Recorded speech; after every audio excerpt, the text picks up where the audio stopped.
मंजा देह पई बहुत उपकारी किंतु काटिबा पई कष्ट लागे बोली किछि लोक बनेबा पई पसंद करंती नाही। मंजा राई मंजा बरा तो खाइथिबे, थरे बुट डाली दे बनांतु। एई तरकारी एते स्वादिया लागिबो जे घर लोक थरे खाइले बार बार बनेबा पई जिद करिवे।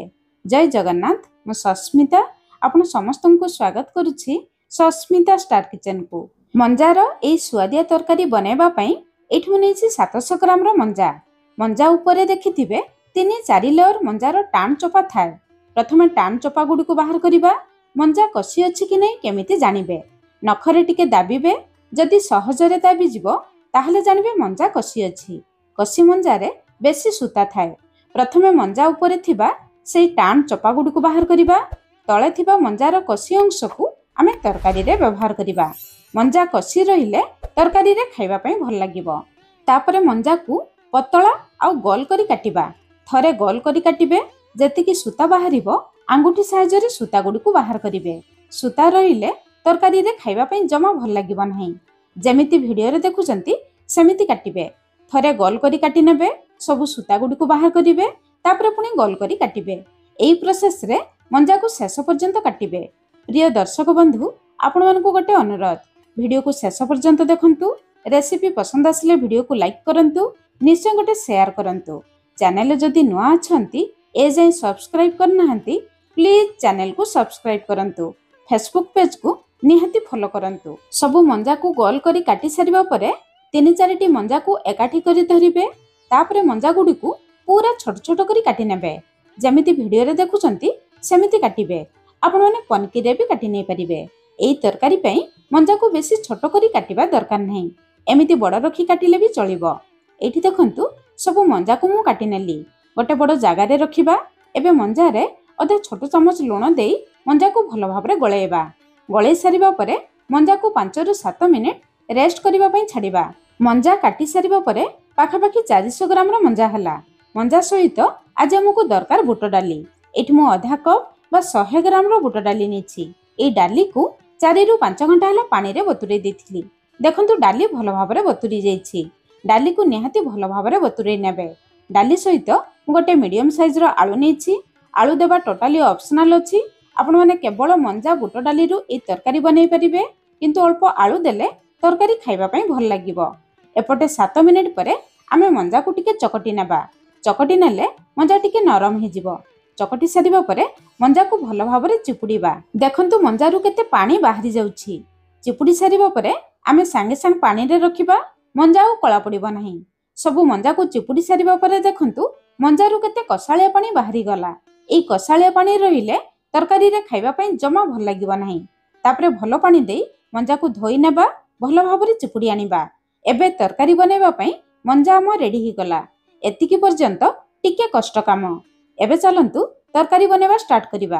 कढ़ई गरम करी 2 बड़ चामच सरिष तेल गरम करिबा। तेल आपनक हिसाब रे कम बेसी करी देई परिबे। तेल गरम हिजिबा परे आधा चामच जीरा, 2टी तेजपत्र देबा। जीरा फुटी गले गोटे बड़ साइज रो प्याज देबा। गैस रो फ्लेम लो मीडियम रखी प्याज को हल्का लाल कलर हेला पर्यंत भाजिबा। प्याज को बेसी पोड़िबा नहीं। एमिति हल्का लाल कलर हिजिबा परे 2 बड़ चामच अदा रसुण कंचा लंकार छेचा देबा।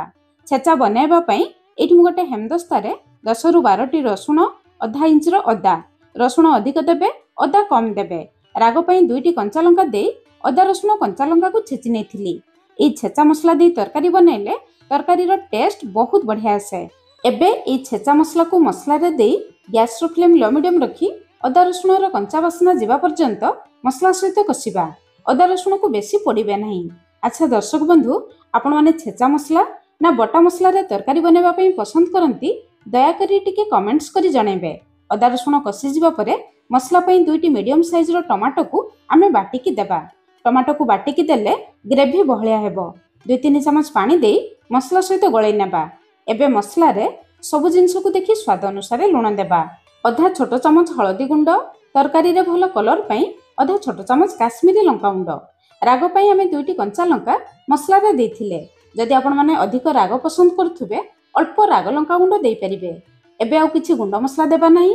गैस रो फ्लेम लो मीडियम रखी मसला को कवर करी मसला रो तेल बाहरिबा पर्यंत कसिबा। 5-6 मिनिट परे एठी देखंतु मसला ऊपर को तेल आसी हिची। एमिति तेल आसीगले जानिबे मसला भल भाबरे कषि होइछि। मसला कषि जिबा परे बुट डाली रे थिबा सब पानी को बाहर करी केवल बुट डाली को मसला रे देबा। काटी रखिथिबा मंजा आउ आलू को देबा। आलू को टिके छोट पीसेस रे काटी देबे। तरकारी रे बहुत जल्दी सिझि जिवो। सब जिंस को मसला सहित गळेबा। ए मसला कषिबा समय रे आउ किछि गुंड मसला देबा। गोटे छोट चामच धनिया गुंड, अधा छोट चामच जीरा गुंड। धनिया गुंड अधिक देबे, जीरा गुंड कम देबे। अधा छोट चामच गरम मसला गुंड, नहले चिकेन मसला, नहले मटन मसला, जे कोनोसी मसला रु अधा छोट चामच देबे। गोटे छोट चामच कसूरी मेथी पत्र। बास एतिकी गुंड मसला दे सब जिंस को भल भाबरे कषिबा। ए स्टेज हेउछि सबुठो इम्पोर्टेंट, काहेकि ना मंजारे जेतिकी पानी अछि से पानी सुखिबा पर्यंत सब जिंस को भल भाबरे कषिबा। जहा द्वारा मंजारे जहा भी कसाळिया पानी अछि से पानी सुखि जिवो। तरकारी रे खाइबा पई भल लागिवो।